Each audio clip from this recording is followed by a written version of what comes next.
Afrique, les nouveaux visages de la guerre privée. Qui sont vraiment les sociétés militaires privées? En Afrique, on ne voit pas de drapeau officiel flotter au vent, mais une armée de l'ombre s'installe directement. Ainsi, les sociétés militaires privées mènent une guerre d'influence subtile sur l'ensemble du continent africain.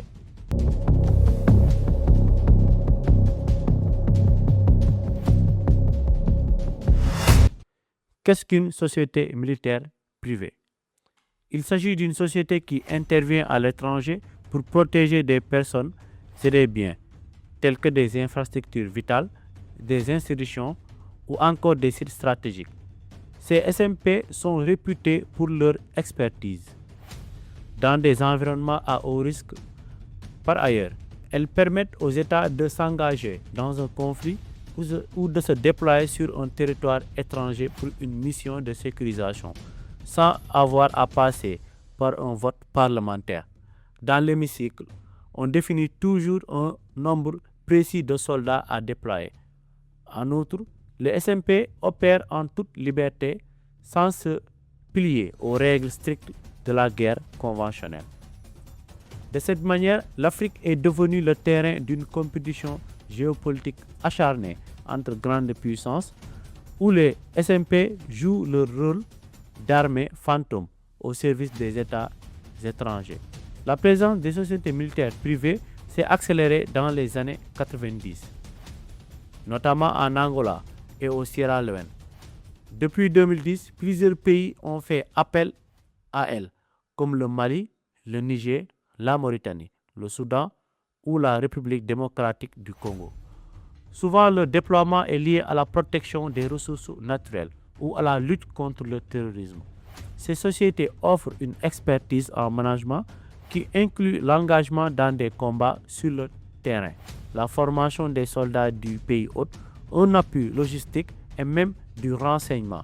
Cependant, chaque pays adapte une stratégie spécifique à son déploiement. Aujourd'hui, plusieurs sociétés militaires privées mènent leur activité sur le continent africain au profit des puissances étrangères. Par exemple, les États-Unis disposent d'académies, anciennement Blackwater, qui opèrent en Afrique via l'US Africom. De son côté, la Fédération de Russie s'appuie sur le groupe Wagner, rebaptisé Africa Corps, présent au Sahel, dont le Mali ou en Centrafrique. Cette société militaire privée intervient pour former les armées locales et sécuriser des mines. La Turquie, quant à elle, utilise Sadat, une SMP qui déploie des soldats au Niger, par exemple, pour protéger ses intérêts dans les mines. Enfin, la Chine reste très discrète, mais elle dispose de plusieurs sociétés militaires privées en Afrique, dont le rôle principal est de protéger les investissements liés à la Belt and Road Initiative. Les SMP appuient les pays hôtes, surtout dans la lutte contre le terrorisme, tout en protégeant les mines et les infrastructures. Elles apportent un soutien précieux aux gouvernements qui les emploient. Néanmoins, elles servent aussi de proxy aux puissances étrangères, minant souveraineté via des contrats déséquilibrés et l'extraction illégale des ressources. En effet, ces SMP sont déployés pour combler les faiblesses des armées locales africaines face à des menaces multiformes comme le terrorisme international. Elles deviennent ainsi des acteurs incontournables en protégeant les mines, les personnalités publiques ou les installations pétrolières. Sur le plan sécuritaire, les sociétés militaires privées offrent un soutien crucial aux pays hôtes contre les guerres asymétriques. Elles ont la capacité de lutter contre le terrorisme malgré les graves difficultés qu'elles rencontrent sur le sol africain et de protéger les infrastructures vitales comme les mines ou les installations pétrolières, souvent visées par les groupes armés. À titre d'exemple, la société militaire privée d'Eric Prince a été déployée pour sécuriser les mines en RDC et améliorer la collecte des recettes fiscales, selon TV5 Monde.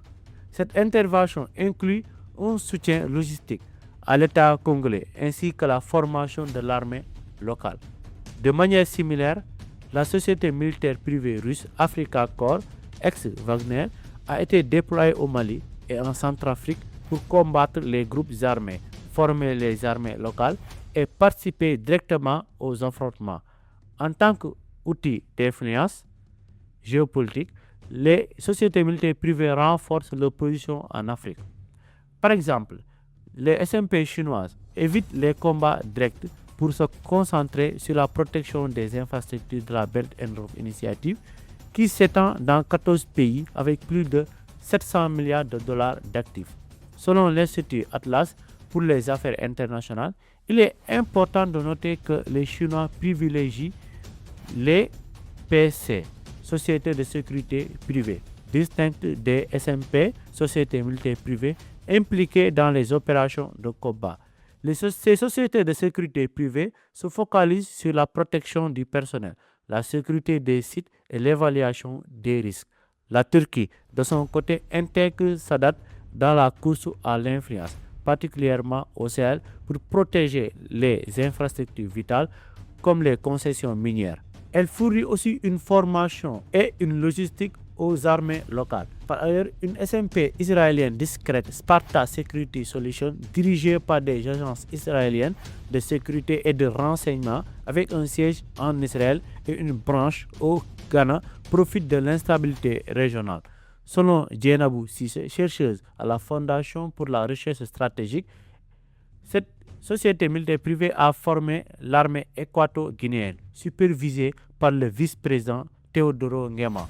De même, la société israélienne Four Troop a décroché en 2017 un vaste contrat avec la force aérienne nigériane pour former 450 chasseurs contre le terrorisme, dont Boko Haram.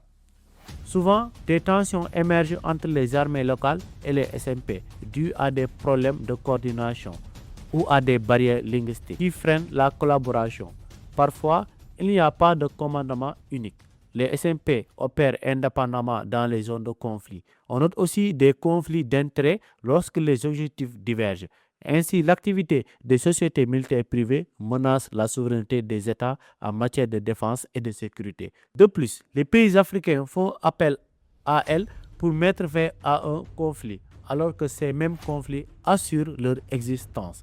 Cependant, même si les sociétés militaires privées pallient les faiblesses sécuritaires des armées locales, elles risquent de transformer les conflits en un pur business. C'est pourquoi il est essentiel d'examiner aussi leurs enjeux économiques.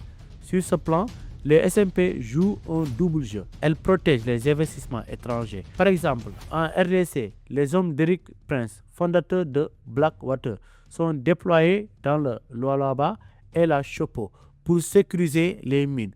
Selon Deutsche Welle, cela lutte contre l'exploitation illégale et booste les revenus de l'État. Ces pays les emploient aussi pour protéger les infrastructures vitales, comme les installations pétrolières ou diplomatiques. Néanmoins, des défis économiques majeurs persistent. Les contrats avec les sociétés militaires privées sont souvent déséquilibrés, avec des paiements en concession minière. Elles prennent possession d'une mine, l'exploitent et exportent les ressources. Résultat, extraction illégale et perte de revenus pour les États. À titre d'exemple, selon l'Astras Institute for International Affairs, la Chine, via sa Belt and Road Initiative, crée des dépendances économiques et remodèle les priorités africaines au profit de Pékin. Ces pratiques transforment l'Afrique en un terrain de compétition géoéconomique entre grandes puissances comme la Chine, les États-Unis et la Russie.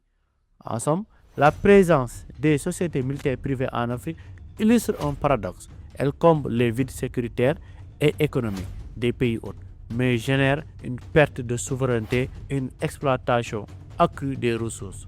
Les États africains devraient renforcer leurs forces armées nationales et promouvoir des partenariats équilibrés. Laisser le champ libre aux SMP risque de transformer le continent en un cycle de violence. C'était tout pour aujourd'hui. Nous vous donnons rendez-vous pour une nouvelle investigation sur Korat Kama TV, la chaîne panafricaine.